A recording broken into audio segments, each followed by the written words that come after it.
ಆತ್ಮೀಯ ವೀಕ್ಷಕ ಬಾಂಧವರೇ, ನಿಮಗೆಲ್ಲರಿಗೂ ತುಂಬು ಹೃದಯದ ವಂದನೆಗಳು. ದೇವರ ವಾಕ್ಯವು ಬೆಳಕಾಗಿದೆ, ಜೀವವಾಗಿದೆ. ನಾವು ಕೇಳಿ ವಿಧೇಯರಾದರೆ ಅದು ನಮ್ಮ ಜೀವಿತವನ್ನೇ ಬದಲಾಯಿಸುತ್ತದೆ. ಇಂಥ ಅನುಭವ ನಿಮಗಾಗಿದೆ ಎಂದು ನಾವು ನಂಬುತ್ತೇವೆ. ಆದಿಕಾಂಡ ಪುಸ್ತಕದ ಅಧ್ಯಯನವು ನಮಗೆ ಎಷ್ಟೋ ಆಶೀರ್ವಾದಗಳನ್ನು ತಂದಿದೆಯಲ್ಲವೇ? ಈ ಕಾರ್ಯಕ್ರಮವನ್ನು ನಿಮ್ಮ ಪ್ರಿಯರಿಗೂ ಪರಿಚಯಪಡಿಸಿರಿ. ಇಂದು ನಾವು ಆದಿಕಾಂಡ ಪುಸ್ತಕದ 29ನೇ ಅಧ್ಯಾಯದ ಧ್ಯಾನದಲ್ಲಿ ಮುಂದೆ ಸಾಗುವಾಗ, ಮನುಷ್ಯನು ತಾನು ಏನು ಬಿತ್ತುತ್ತಾನೋ ಅದನ್ನೇ ಕೊಯ್ಯುತ್ತಾನೆ ಎಂಬ ವಿಷಯವನ್ನು ಯಾಕೋಬನ ಜೀವಿತದಲ್ಲಿ ಕಂಡುಕೊಳ್ಳುವವರಾಗಿದ್ದೇವೆ. ಯಾಕೋಬನು ರಾಹೇಲಳನ್ನು ಸಂಧಿಸಿ ಅವಳಿಗಾಗಿ ಸೇವೆ ಮಾಡಿದ್ದು, ಅವನು ವಂಚಿಸಲ್ಪಟ್ಟದ್ದು ಎಂಬ ವಿಷಯಗಳನ್ನು ತಿಳಿದುಕೊಳ್ಳೋಣ. ನಮ್ಮ ಅಧ್ಯಯನವನ್ನು ಪ್ರಾರಂಭಿಸೋಣ.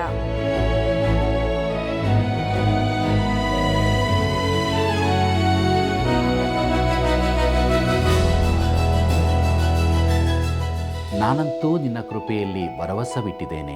ನೀನು ನನ್ನನ್ನು ರಕ್ಷಿಸಿದರಿಂದ ನನ್ನ ಹೃದಯವು ಹರ್ಷಗೊಳ್ಳುವುದು. ಕೀರ್ತನೆಗಳು 13:5. ಆತ್ಮೀಯ ವೀಕ್ಷಕ ಬಾಂಧವರೇ, ಇಂದಿನ ಸತ್ಯವೇದ ಅಧ್ಯಯನ ಕಾರ್ಯಕ್ರಮಕ್ಕೆ ನಿಮ್ಮೆಲ್ಲರನ್ನೂ ಬಹು ಪ್ರೀತಿಯಿಂದ ಸ್ವಾಗತಿಸುತ್ತೇನೆ. ಮುಂದೆ ನಾವು ಆದಿಕಾಂಡ ಪುಸ್ತಕದ 29ನೇ ಅಧ್ಯಾಯದ ಕಡೆಗೆ ನಮ್ಮ ಗಮನವನ್ನು ಹರಿಸೋಣ. ಪ್ರಿಯರೇ, ಆದಿಕಾಂಡ ಪುಸ್ತಕದ 29ನೇ ಅಧ್ಯಾಯದ ಈ ಮುಖ್ಯ ಪ್ರಸ್ತಾಪವು ಯಾಕೋಬನು ರಾಹೇಲಳನ್ನು ಸಂಧಿಸುತ್ತಾನೆ, ಯಾಕೋಬನು ರಾಹೇಲಳಿಗಾಗಿ ಸೇವೆ ಮಾಡುತ್ತಾನೆ, ಯಾಕೋಬನು ವಂಚಿಸಲ್ಪಡುತ್ತಾನೆ ಎಂಬುದೇ. ಪ್ರಿಯರೇ, ಈ ಅಧ್ಯಾಯಕ್ಕೆ ಬಂದಿರುವ ನಾವು ಇದರ ಮೇಲೆ ಗಲಾತ್ಯದವರಿಗೆ ಬರೆದ ಪತ್ರಿಕೆ 6ನೇ ಅಧ್ಯಾಯ 7 ಮತ್ತು 8ನೇ ವಚನಗಳನ್ನು ಬರೆದಿಟ್ಟುಕೊಳ್ಳೋಣ. ಅಲ್ಲಿ ಹೀಗೆ ನೋಡುತ್ತೇವೆ: ಮೋಸ ಹೋಗಬೇಡಿರಿ, ದೇವರು ತಿರಸ್ಕಾರ ಸಹಿಸುವನಲ್ಲ. ಮನುಷ್ಯನು ತಾನು ಏನು ಬಿತ್ತುತ್ತಾನೋ ಅದನ್ನೇ ಕೊಯ್ಯಬೇಕು. ತನ್ನ ಶರೀರ ಭಾವವನ್ನು ಕುರಿತು ಬಿತ್ತುವವನು ಆ ಭಾವದಿಂದ ನಾಶನವನ್ನು ಕೊಯ್ಯುವನು. ಆತ್ಮನನ್ನು ಕುರಿತು ಬಿತ್ತುವವನು ಆತ್ಮನಿಂದ ನಿತ್ಯ ಜೀವವನ್ನು ಕೊಯ್ಯುವನು ಎಂಬುದೇ. ಪ್ರಿಯರೇ, ಗೋಧಿಯನ್ನು ಬಿತ್ತಿದರೆ ಗೋಧಿಯನ್ನೇ ಕೊಯ್ಯುತ್ತೇವೆ, ಕಳೆಯನ್ನು ಬಿತ್ತಿದರೆ ಕಳೆಯನ್ನೇ ಕೊಯ್ಯಬೇಕಾಗುತ್ತದೆ. ಈ ತತ್ವವನ್ನು ಅನುಸರಿಸುವ ಉದಾಹರಣೆಗಳು ದೇವರ ವಾಕ್ಯದುದ್ದಕ್ಕೂ ಇರುವುದನ್ನು ನಾವು ನೋಡುತ್ತೇವೆ. ಉದಾಹರಣೆ, ಫರೋಹನನು ಇಬ್ರಿಯರ ಗಂಡು ಮಕ್ಕಳನ್ನು ಕೊಲ್ಲಿಸಿದನು. ಕಾಲಾಂತರದಲ್ಲಿ ಅವನ ಸ್ವಂತ ಮಗನೇ ಸಂಹಾರಕ ದೂತನಿಂದ ಕೊಲ್ಲಲ್ಪಟ್ಟನು. ಅರಸನಾದ ಅಹಾಬನು ಸುಳ್ಳು ಸಾಕ್ಷಿಗಳನ್ನಿಟ್ಟು ನಾಬೋತನನ್ನು ಕೊಲ್ಲಿಸಿದನು ಮತ್ತು ನಾಯಿಗಳು ಅವನ ರಕ್ತವನ್ನು ನೆಕ್ಕಿದವು. ಮತ್ತು ನಾಯಿಗಳು ಯಾವ ರೀತಿಯಲ್ಲಿ ನಾಬೋತನ ರಕ್ತವನ್ನು ನೆಕ್ಕಿದವೋ ಅದೇ ರೀತಿಯಲ್ಲಿ ಅಹಾಬನ ರಕ್ತವನ್ನು ನೆಕ್ಕುತ್ತವೆ ಎಂದು ದೇವರು ತನ್ನ ಪ್ರವಾದಿಯಾದ ಎಲಿಯನ ಮೂಲಕ ಸಂದೇಶವನ್ನು ನೀಡಿ ಕಳುಹಿಸಿದನು. ಅದು ವಾಸ್ತವಿಕವಾಗಿ ನೆರವೇರಿತು. ಪ್ರಿಯರೇ, ದಾವೀದನು ತನ್ನ ಸ್ವಂತ ಜೀವಿತಕ್ಕೆ ಅನ್ವಯವಾದ ಈ ನಿಯಮವನ್ನು ವಿವರಿಸಲಾಗದ ನಿಯಮವೆಂದು ಕಂಡುಕೊಂಡನು. ಅವನು ವ್ಯಭಿಚಾರದ ಮತ್ತು ಕೊಲೆ ಮಾಡುವ ಭಯಂಕರವಾದ ಪಾಪಗಳನ್ನು ಮಾಡಿದನು. ದೇವರು ಅವನನ್ನು ಕ್ಷಮಿಸಿದನು ನಿಜ, ಆದರೆ ಅವನು ಬಿತ್ತಿದ್ದನ್ನು ಕೊಯ್ಯಬೇಕಾಯಿತು. ಅವನ ಮಗಳು ಬಲಾತ್ಕಾರಕ್ಕೆ ಒಳಪಟ್ಟಳು ಮತ್ತು ಅವನ ಮಗನು ಕೊಲ್ಲಲ್ಪಟ್ಟನು. ಅಪೊಸ್ತಲನಾದ ಪೌಲನೂ ಸಹ ಈ ನಿಯಮದ ಭಾರವನ್ನು ಅನುಭವಿಸಿದನು. ಸ್ತೆಫನನನ್ನು ಕಲ್ಲೆಸೆದು ಕೊಲ್ಲುವಾಗ ಅವನು ಸಮ್ಮತಿಸುವನಾಗಿದ್ದನು. ನಂತರ ಇದೇ ಪೌಲನನ್ನು ಲುಸ್ರಾ ಎಂಬ ಪಟ್ಟಣದಿಂದ ಹೊರಗೆ ಎಳೆದುಕೊಂಡು ಹೋಗಿ ಕಲ್ಲೆಸೆದು ಸತ್ತನೆಂದು ಬಿಟ್ಟು ಹೋಗಿದ್ದರು. ಪ್ರಿಯರೇ, ಈ ಬಾಗಿಸಲಾಗದ ಅಥವಾ ಎಂದೂ ಮಣಿಯದ ನಿಯಮಕ್ಕೆ ಯಾಕೋಬನೇ ಅತ್ಯುತ್ತಮವಾದ ನಿದರ್ಶನವಾಗಿರುತ್ತಾನೆ. ಯಾಕೋಬನು ತನ್ನ ಬುದ್ಧಿ ಚಮತ್ಕಾರದಿಂದ ಜೀವಿಸಿದನು. ಅವನು ಒಂದು ರೀತಿಯಲ್ಲಿ ಜಾಣನೇ ಆಗಿದ್ದನು, ಮೋಸತನವನ್ನು ಅಭ್ಯಾಸಿಸಿದ್ದನು. ತನ್ನ ಉದ್ದೇಶವನ್ನು ನಿರ್ವಹಿಸಲು ಯಾವ ಕೆಳಮಟ್ಟಕ್ಕಾದರೂ ಇಳಿದು ಹೋಗಲು ಸಿದ್ಧನಾಗಿದ್ದನು. ತನ್ನ ಜಾಣತನದ ಕುರಿತು ಹೆಮ್ಮೆಯಿಂದಿದ್ದನು. ಆದರೆ ತಾನು ಬಿತ್ತಿದ್ದನ್ನು ಅವನು ಕೊಯ್ಯಲಿರುವನು. ಪ್ರಿಯರೇ, ಈ ಅಧ್ಯಾಯಕ್ಕೆ ಬಂದಿರುವ ನಾವು ಈಗ ಯಾಕೋಬನು ಬೇತೇಲನ್ನು ಬಿಟ್ಟು ತನ್ನ ಪ್ರಯಾಣವನ್ನು ಮುಂದುವರಿಸುವುದನ್ನು ನೋಡುತ್ತೇವೆ. ಒಂದು ನಿರ್ದಿಷ್ಟ ಕಾಲದ ನಂತರ ಅವನು ಕಾರಾನಿಗೆ ಬಂದು ಸೇರುತ್ತಾನೆ. ಆದಿಕಾಂಡ ಪುಸ್ತಕ 29ನೇ ಅಧ್ಯಾಯ ಮೊದಲಿನ 3 ವಚನಗಳನ್ನು ನೋಡಿರಿ.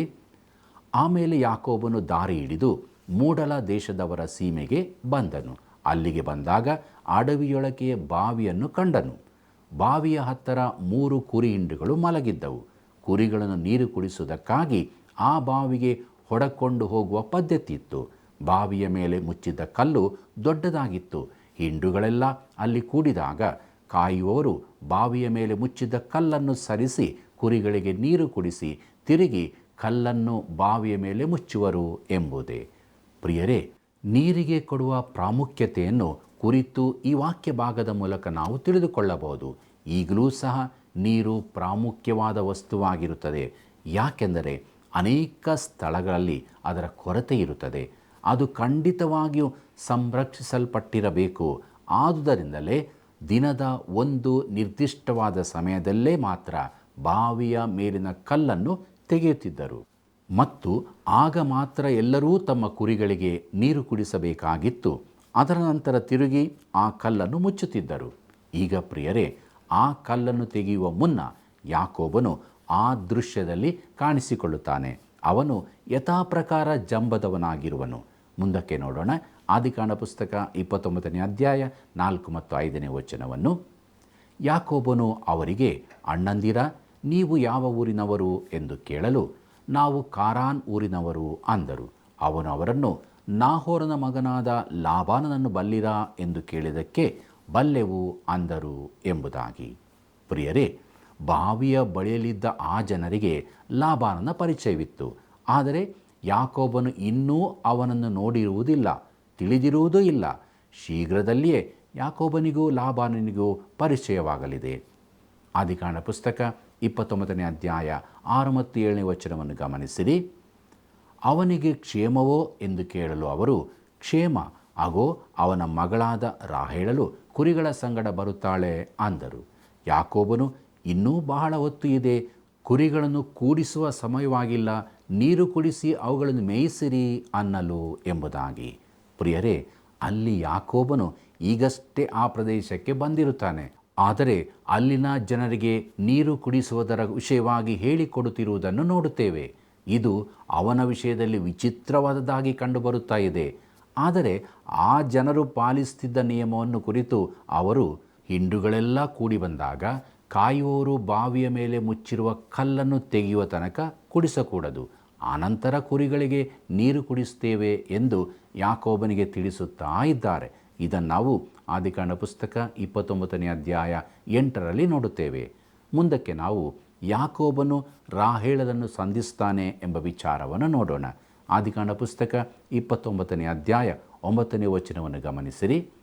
ಅವನು ಅವರೊಂದಿಗೆ ಮಾತನಾಡುತ್ತಿರುವಾಗಲೇ ರಾಹೇಳಲು ತನ್ನ ತಂದೆಯ ಕುರಿಗಳನ್ನು ಹೊಡಕೊಂಡು ಬಂದಳು. ಆಕೆಯೇ ಅವುಗಳನ್ನು ಮೇಯಿಸುವಳಾಗಿದ್ದಳು ಎಂಬುದೇ. ಪ್ರಿಯ ವೀಕ್ಷಕರೇ, ರಾಹೇಳಲು ಕುರಿ ಮೇಯಿಸುವವಳಾಗಿದ್ದಾಳೆ.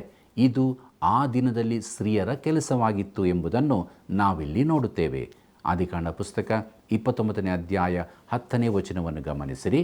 ಯಾಕೋಬನು ತನ್ನ ಸೋದರ ಮಾವನಾದ ಲಾಬಾನನ ಮಗಳಾಗಿರುವ ರಾಹೇಳನನ್ನು ತನ್ನ ಸೋದರ ಮಾವನ ಕುರಿಗಳನ್ನು ಕಂಡಾಗ ಬಾವಿಯ ಹತ್ತಿರಕ್ಕೆ ಹೋಗಿ ಅದರ ಮೇಲೆ ಮುಚ್ಚಿದ್ದ ಕಲ್ಲನ್ನು ಸರಿಸಿ ತನ್ನ ಸೋದರ ಮಾವನ ಕುರಿಗಳಿಗೆ ನೀರು ಕುಡಿಸಿದನು ಎಂಬುದೇ. ಪ್ರಿಯರೇ, ಅಲ್ಲಿ ಯಾಕೋಬನು ಯಾರೂ ಹೇಳದೇ ಇರುವಾಗಲೂ ಲಾಬಾನನ ಕುರಿಗಳಿಗೆ ನೀರು ಕುಡಿಸುವುದನ್ನು ನೋಡುತ್ತೇವೆ. ಯಾಕೋಬನು ಅಲ್ಲಿರುವಂಥ ನಿಯಮವನ್ನು ಆಲಿಸದೆ ತನ್ನದೇ ಆದ ನಿಯಮವನ್ನು ಅಲ್ಲಿ ಹಾಕುತ್ತಿರುವಂತಿದೆ. ಇದು ಅವನ ಜೀವಿತದ ಮೊದಲನೆಯ ಭಾಗವಾಗಿರುತ್ತದೆ. ಅವನು ಪ್ರಚಂಡವಾದ ಪಾಠವನ್ನು ಕಲಿಯಬೇಕಾಗಿರುತ್ತದೆ ಮತ್ತು ಅವನ ಸೋದರ ಮಾವನಾದ ಲಾಬಾನನೇ ಅವನಿಗೆ ಕಲಿಸಿಕೊಡಲಿದ್ದಾನೆ. ಆದಿಕಾಂಡ ಪುಸ್ತಕ 29ನೇ ಅಧ್ಯಾಯ 11ನೇ ವಚನವನ್ನು ಗಮನಿಸಿರಿ. ಅವನು ರಾಹೇಳಲಿಗೆ ಮುದ್ದಿಟ್ಟು ಸ್ವರವೆತ್ತಿ ಕಣ್ಣೀರು ಸುರಿಸಿ ಆಕೆಗೆ ಎಂಬುದೇ. ಪ್ರಿಯರೇ, ಯಾಕೋಬನು ತನ್ನ ಮನೆಯಿಂದ ಹೊರ ಬಂದಂದಿನಿಂದ ಇಲ್ಲಿಯವರೆಗೂ ಏಕಾಂಗಿಯಾಗಿ ಪ್ರಯಾಣಿಸಿದ್ದಾನೆ. ಅವನು ಬೇತೇಲನ್ನು ಬಿಟ್ಟ ನಂತರ ಗಲಿಲಾಯ ಸಮುದ್ರದ ಬಳಿಯಿಂದ ಮೇಲಕ್ಕೆ ಸಿರಿಯಾದವರೆಗೆ ಬಂದು ಮರುಭೂಮಿಯನ್ನು ದಾಟಬೇಕಾಗಿತ್ತು. ದಾರಿಯುದ್ದಕ್ಕೂ ಅನೇಕ ಅನುಭವಗಳನ್ನು ಹೊಂದಿದ್ದನು ಎಂಬುದನ್ನು ನಾನು ನಂಬುತ್ತೇನೆ.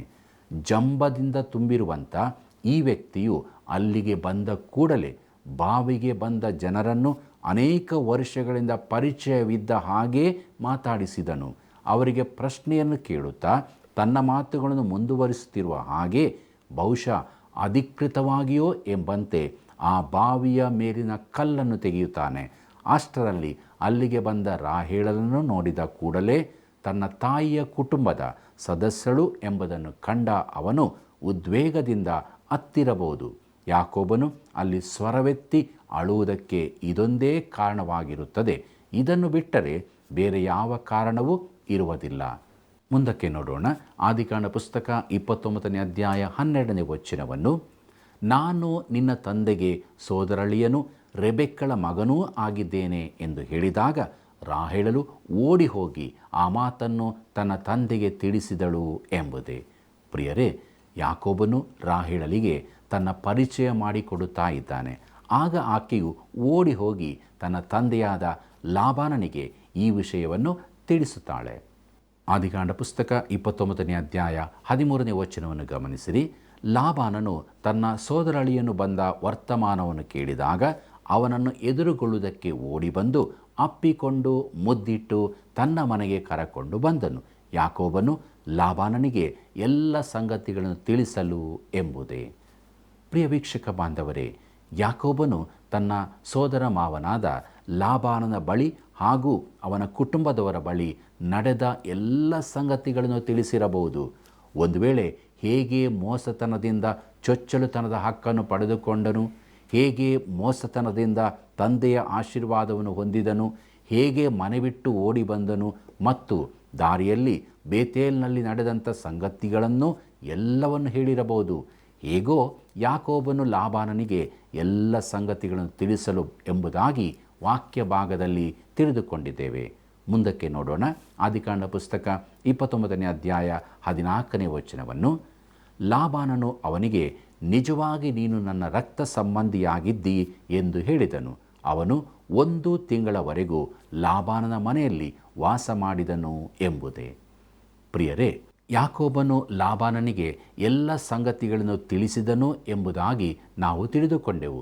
ಈಗ ಯಾಕೋಬನು ತನ್ನ ಸಂಬಂಧಿಯಾಗಿರುವನು ಎಂಬುದರ ಕುರಿತು ಲಾಬಾನನಿಗೆ ಮನವರಿಕೆಯಾಗಿದೆ. ಲಾಬಾನನು ಯಾಕೋಬನ ಕುರಿತು, ನೀನು ನನ್ನ ರಕ್ತ ಸಂಬಂಧಿಯಾಗಿದ್ದಿ, ಆದದರಿಂದ ನೀನು ಬಂದು ನನ್ನ ಮನೆಯಲ್ಲಿ ವಾಸವಾಗಿರು ಎಂಬುದಾಗಿ ಹೇಳುತ್ತಿದ್ದಾನೆ. 1 ತಿಂಗಳು ಕಳೆದು ಹೋಗುತ್ತದೆ ಮತ್ತು ಈಗ ಏನು ಸಂಭವಿಸುತ್ತದೆ ಎಂದು ನಾವು ಗಮನಿಸೋಣ. ಪ್ರಿಯರೇ, ಯಾಕೋಬನಾದರೂ ಏನೂ ಕೆಲಸ ಮಾಡುತ್ತಿಲ್ಲ. ಅವನು ಬಹು ದೂರದಿಂದ ತನ್ನ ಸೋದರ ಮಾವನನ್ನು ನೋಡುವುದಕ್ಕಾಗಿ ಬಂದಿರುವ ಸೋದರಳಿಯನೂ ಆಗಿದ್ದಾನೆ. ಒಂದು ವೇಳೆ ತಾನು ಇಲ್ಲಿ ಇರುವಷ್ಟರವರೆಗೂ ಎಲ್ಲವೂ ಉಚಿತವಾಗಿ ದೊರಕುವುದು ಎಂದು ಅಂದುಕೊಂಡಿದ್ದಾನೋ ಏನೋ, ನಮಗಂತೂ ಗೊತ್ತಿಲ್ಲ. ಆದರೆ ಹೇಗೋ ಅವನು ಲಾಬಾನನ ಕಿರಿಮಗಳಾದ ರಾಹೇಲಳ ಕಡೆಗೆ ಗಮನವನ್ನು ಹರಿಸುತ್ತಾನೆ. ಆದಿಕಾಂಡ ಪುಸ್ತಕ 29ನೇ ಅಧ್ಯಾಯ 15ನೇ ವಚನವನ್ನು ಗಮನಿಸಿರಿ.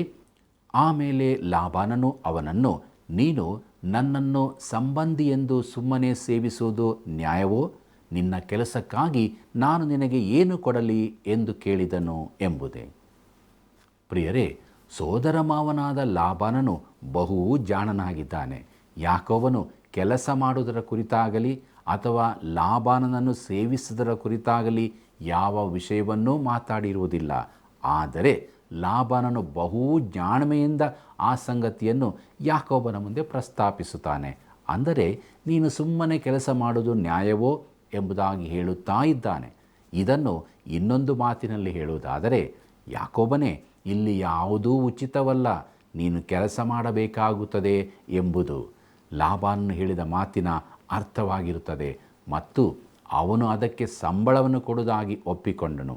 ಪ್ರಾಮಾಣಿಕವಾಗಿ ಅಲ್ಲಿ ತಂಗುವುದಕ್ಕೆ ಬೇಕಾದ ಕ್ರಯದ ಸಿದ್ಧತೆ ಮಾಡದ ಹೊರತು ಲಾಬಾನನೊಂದಿಗೆ 1 ತಿಂಗಳವರೆಗೂ ವಾಸಿಸುವುದು ಸಾಧ್ಯವಿಲ್ಲದ ಸಂಗತಿಯಾಗಿತ್ತು.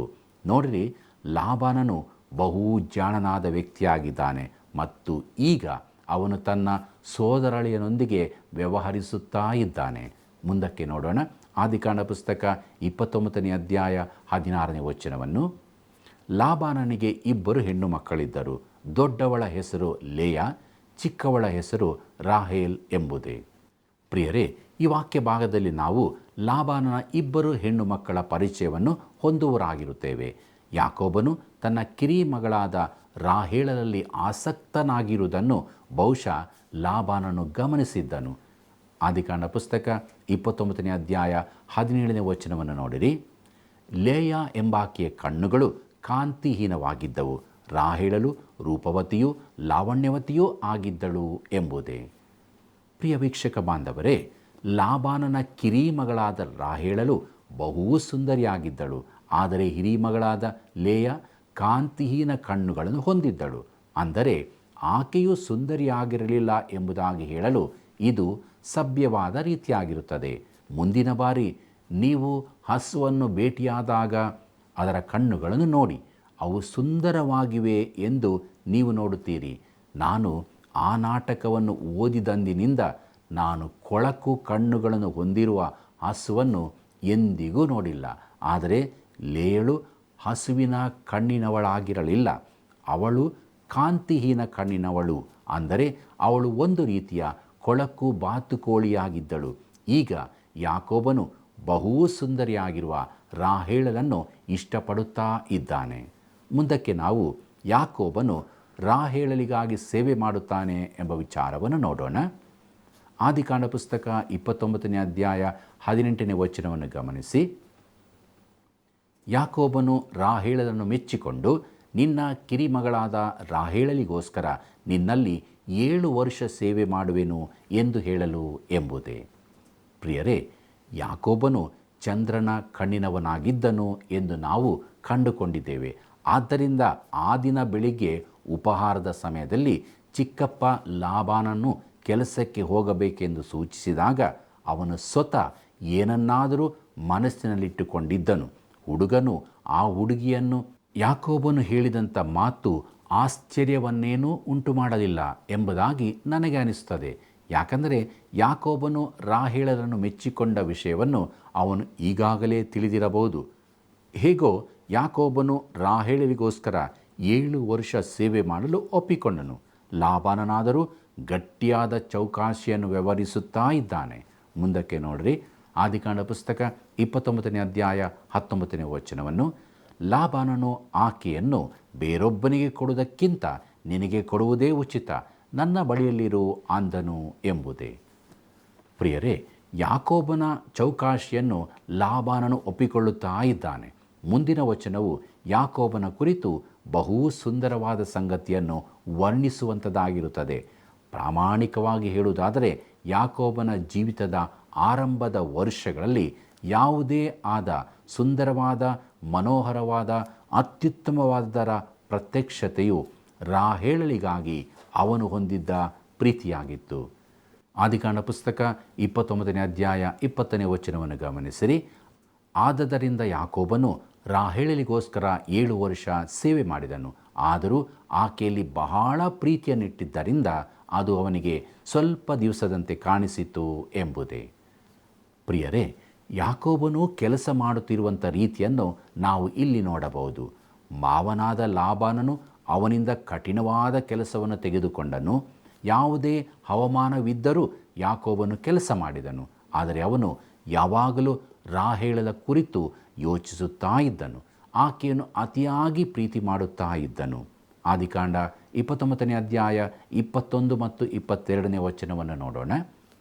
ತರುವಾಯ ಯಾಕೋಬನು ಲಾಬಾನನಿಗೆ, ನನಗೆ ಗೊತ್ತು ಮಾಡಿದ ಕಾಲವು ಮುಗಿದು ಹೋಯಿತು, ಆಕೆಯನ್ನು ನನ್ನ ಹೆಂಡತಿಯಾಗುವಂತೆ ನನ್ನ ಸ್ವಾಧೀನಕ್ಕೆ ಕೊಡು ಎಂದು ಹೇಳಿದನು. ಆಗ ಲಾಬಾನನು ಆ ಸ್ಥಳದವರೆಲ್ಲರನ್ನು ಕರೆಯಿಸಿ ಔತಣವನ್ನು ಮಾಡಿಸಿದನು ಎಂಬುದೇ.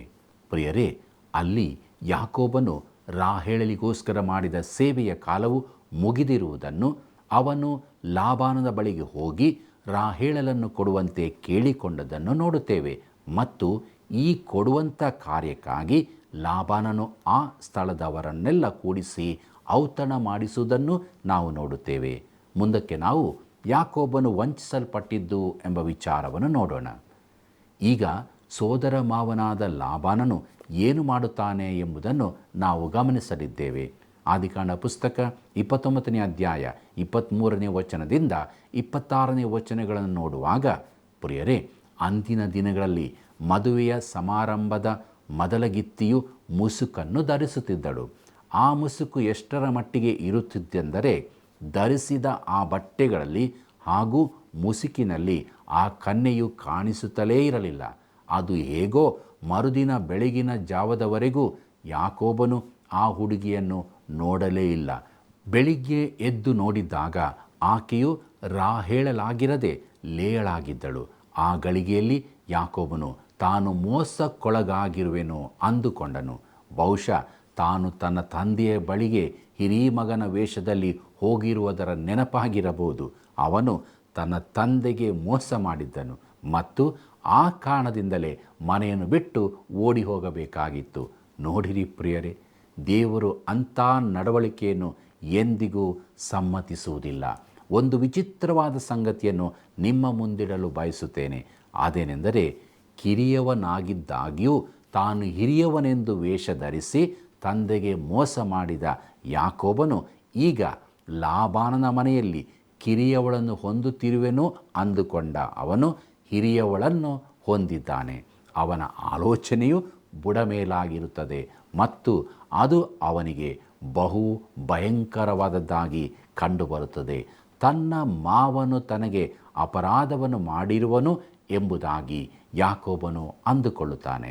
ಆದರೆ ಲಾಬಾನನು ಅದನ್ನು ಯಾವ ರೀತಿಯಲ್ಲಿ ತಳ್ಳಿ ಹಾಕುತ್ತಾನೆ ಎಂಬುದನ್ನು ಗಮನಿಸೋಣ. ಇಂಥ ವಿಷಯಗಳಲ್ಲಿ ಅವನು ನಿಪುಣನಾಗಿದ್ದಾನೆ.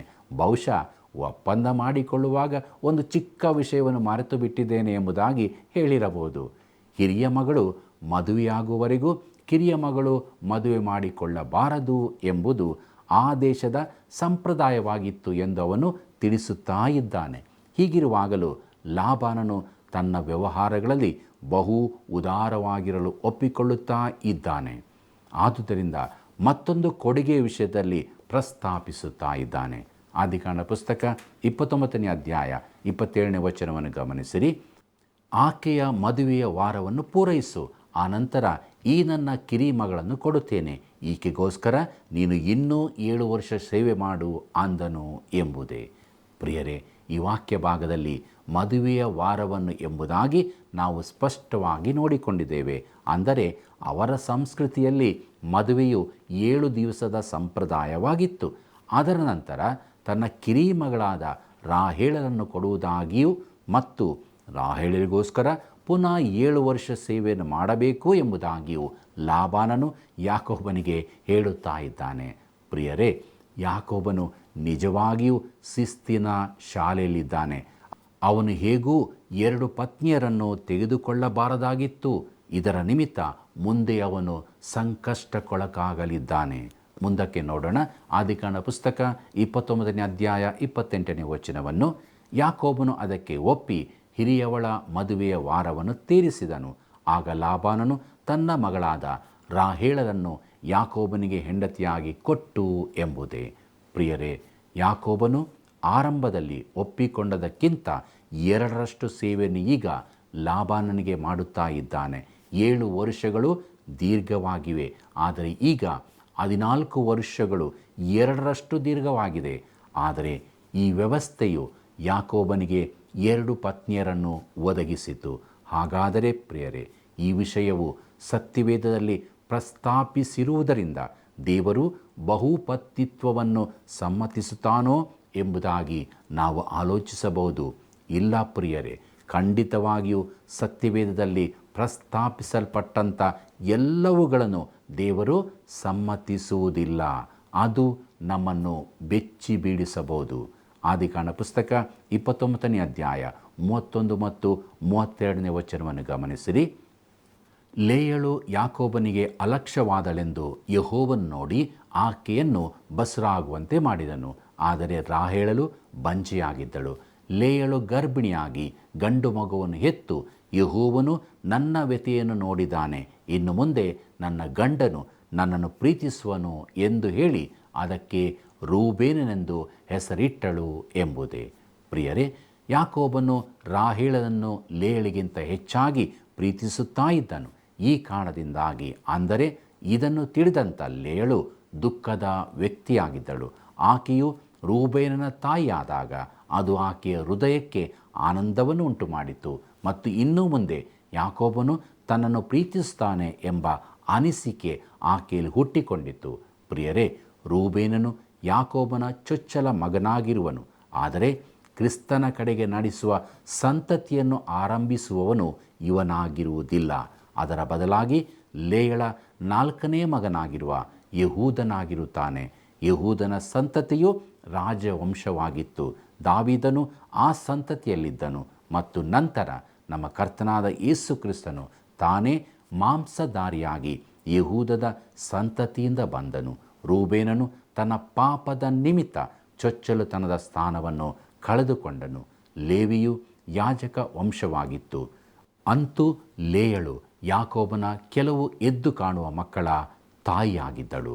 ಪ್ರೀತಿಯುಳ್ಳ ಸಹೋದರ ಸಹೋದರಿಯರೇ, ದೇವವಾಕ್ಯ ಭಾಳ ಸ್ಪಷ್ಟವಾಗಿ ಮಾತನಾಡಿದೆ. ನಾವು ಏನನ್ನು ಬಿತ್ತುತ್ತೇವೋ ಅದನ್ನೇ ಕೊಯ್ಯುತ್ತೇವೆ. ನಮ್ಮ ಜೀವಿತದಲ್ಲಿ ಆತ್ಮಿಕವಾದನ್ನು ಬಿತ್ತಿ ನಿತ್ಯ ಜೀವವನ್ನು ಹೊಂದಿಕೊಳ್ಳೋಣ. ಪ್ರಾರ್ಥನೆ ಮಾಡೋಣ. ಪ್ರಿಯ ರಕ್ಷಕನಾದ ಯೇಸು ಸ್ವಾಮಿಯಲ್ಲಿ ತಂದೆಯಾದ ದೇವರೇ, ಇದ್ದಂಥ ಸ್ಥಿತಿಯಲ್ಲಿ ನಿನ್ನ ಪಾದ ಬಳಿಗೆ ಬಂದಿದ್ದೇವೆ. ನಮ್ಮ ಜೀವಿತದಲ್ಲಿ ಆತ್ಮಿಕವಾದದ್ದನ್ನೇ ನಾವು ಬಯಸುತ್ತಾ ಆತ್ಮಿಕರಾಗಿಯೇ ಜೀವಿಸೋದಕ್ಕೆ ನಮಗೆ ಸಹಾಯ ಮಾಡು. ನಮ್ಮೆಲ್ಲ ವೀಕ್ಷಕ ಬಾಂಧವರನ್ನು ಕರುಣಿಸು. ಅವರ ಕಷ್ಟ, ದುಃಖ, ಚಿಂತೆ, ಬೇನೆ ಬೇಸರಗಳಲ್ಲಿ ಜೊತೆಯಿರು, ಆಧರಿಸು, ಬಲಪಡಿಸು. ಆರೋಗ್ಯವನ್ನು, ಕೃಪೆಯನ್ನು, ಸಮಾಧಾನವನ್ನು, ಬಿಡುಗಡೆಯನ್ನು ಕೊಟ್ಟು ನಡೆಸು. ಯೇಸುವಿನ ನಾಮದಲ್ಲಿ ಬೇಡಿದ್ದೇವೆ ತಂದೆಯೇ, ಆಮೆನ್.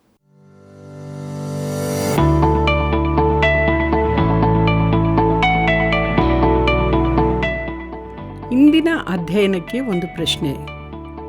ಯಾರ ಕಣ್ಣುಗಳು ಕಾಂತಿಹೀನವಾಗಿದ್ದವು? ಯಾರ ಕಣ್ಣುಗಳು ಕಾಂತಿಹೀನವಾಗಿದ್ದವು? ಉತ್ತರ: ಯಾಕೋಬನ ಕಣ್ಣುಗಳು, ರಾಹೇಲಳ ಕಣ್ಣುಗಳು, ಲೇಯಳ ಕಣ್ಣುಗಳು. ಸರಿಯಾದ ಉತ್ತರವನ್ನು ಆಯ್ಕೆ ಮಾಡಿ ಈಗ ಹೇಳುವ ವಾಟ್ಸಪ್ ಸಂಖ್ಯೆಗೆ ಕಳುಹಿಸಿರಿ. 7618737772. ಪ್ರಿಯರೇ, ಇಂದಿನ ಕಾರ್ಯಕ್ರಮದಲ್ಲಿ ನಮ್ಮೊಂದಿಗೆ ಇದ್ದದ್ದಕ್ಕಾಗಿ ನಿಮಗೆ ಕೃತಜ್ಞತೆಗಳು. ದೇವರ ವಾಕ್ಯವು ಎಂದಿಗೂ ಬದಲಾಗುವುದಿಲ್ಲ. ಅದು ನಿರಂತರ ಏಕ ರೀತಿಯಾಗಿರುತ್ತದೆ. ಯಾಕೋಬನು ಲಾಬಾನನ ಮನೆಯನ್ನು ಸೇರಿಕೊಳ್ಳುತ್ತಾನೆ. ರಾಹೇಲಳಿಗೋಸ್ಕರ ಸೇವೆ ಮಾಡುತ್ತಾನೆ. ಮಾವನಿಂದ ವಂಚಿಸಲ್ಪಡುತ್ತಾನೆ ಹಾಗೂ ತಾನು ಬಿತ್ತಿದ್ದನ್ನೇ ಕೊಯ್ಯುತ್ತಾನೆ. ಈ ಸತ್ಯವನ್ನು ತಿಳಿದಂಥ ನಾವು ನಮ್ಮ ಜೀವಿತದಲ್ಲಿ ಆತ್ಮಭಾವದವುಗಳನ್ನು ಬಿತ್ತಿ ನಿತ್ಯ ಜೀವವನ್ನು ಹೊಂದಿಕೊಳ್ಳುವವರಾಗಬೇಕು. ಆದುದರಿಂದ ಪ್ರಿಯರೇ, ನಮ್ಮನ್ನೇ ಸಜೀವ ಯಜ್ಞವಾಗಿ ಸಮರ್ಪಿಸಿಕೊಂಡು ಪರಲೋಕ ಭಾವದವರಾಗಿ ಜೀವಿಸೋಣ. ಪ್ರಿಯ ವೀಕ್ಷಕರೇ, ಇಂದು ನೀವು ಬಹು ಅಮೂಲ್ಯವಾದ ವಿಷಯವನ್ನು ತಿಳಿದುಕೊಂಡಿದ್ದೀರಿ ಅಲ್ಲವೇ? ನಿಮ್ಮ ಅನಿಸಿಕೆ, ಪ್ರಾರ್ಥನಾ ಮನವಿಗಳನ್ನು ಕರೆ ಮಾಡಿ ನಮಗೆ ತಿಳಿಯಪಡಿಸಿರಿ. ಮುಂದಿನ ಕಾರ್ಯಕ್ರಮದಲ್ಲಿ ಮತ್ತೆ ಭೇಟಿಯಾಗೋಣ. ವಂದನೆಗಳು.